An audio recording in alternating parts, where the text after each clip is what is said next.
This is what we fondly call at Brahmani evil shoulder opener number 1. And a couple things before we get started.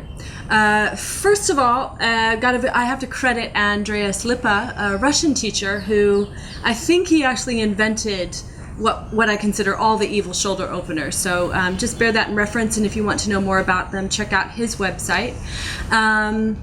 Secondly, if you have ever dislocated your shoulder or have a severe shoulder injury, the evil shoulder openers probably are not suitable for you, but maybe give them a go and see how it feels.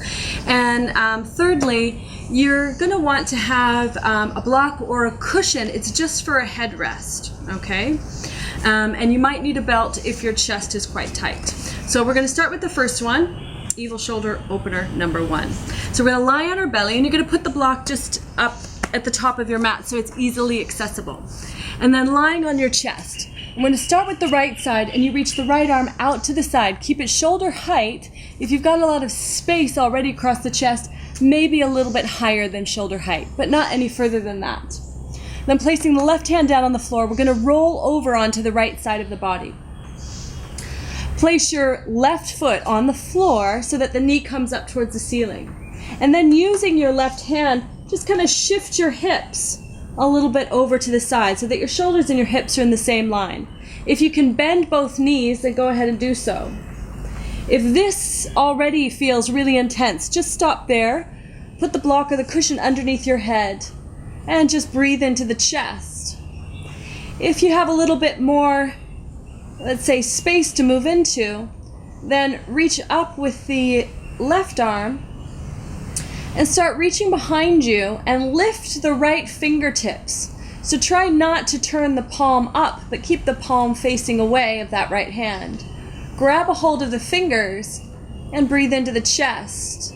Now, if you're kind of halfway there but you can't quite get your hands, then use a belt. So have a belt dangling from the top hand and try to grab it with the bottom one. So that's always the option. Now, if for some reason this starts to feel super comfortable, you pick up the right foot and you cross the right ankle over the top of the left thigh.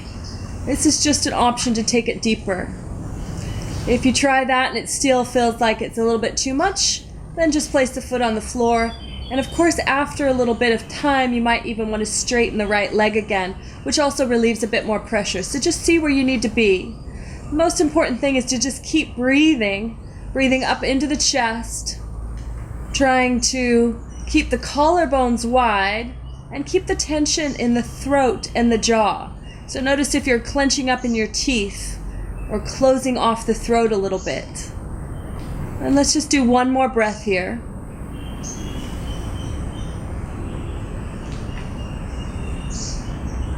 And then as you exhale, release the hands and roll back onto the belly and slowly release the arm.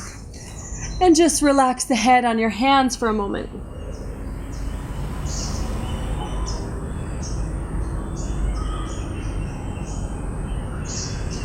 It may feel pretty intense coming out of it, as intense as it does going into it. So just take your time before you move on to the other side. So stretching the left arm out, using the right hand for support, roll onto the left side until you can place the right foot on the floor. Then bend at least a little bit, bend the left leg so you can shift your hips over to the side. So again, it's best, you'll get more effects if the shoulders and the hips are in the same line. If you can get the soles of both feet on the floor, great. Knees going straight up to the ceiling. And then grab a hold of your cushion or your block to rest the head. Once again, you might find the left side is easier, so just experiment with how far you're going to go. Reaching up to the sky first. Pick up the left hand so that the fingertips are reaching up, the palm facing away. Then turn the right palm over and reach back and try to find the fingertips. Again, using a belt or t-shirt or a towel if your hands don't reach. And breathing into the chest, softening in the throat, in the neck, softening in the jaw. And if it starts to feel comfortable, you're going to pick up the left foot and cross it over the right knee.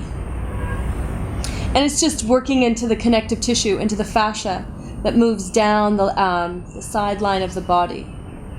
Again, it's not appropriate for everybody, so at any point you're going to stop at the stage that you feel it intensely, but not too intensely that you cannot breathe. If you're breathing, if you can still breathe up into the chest, if you can still keep the face and the throat soft, then you're probably fine. And let's just do one more breath there.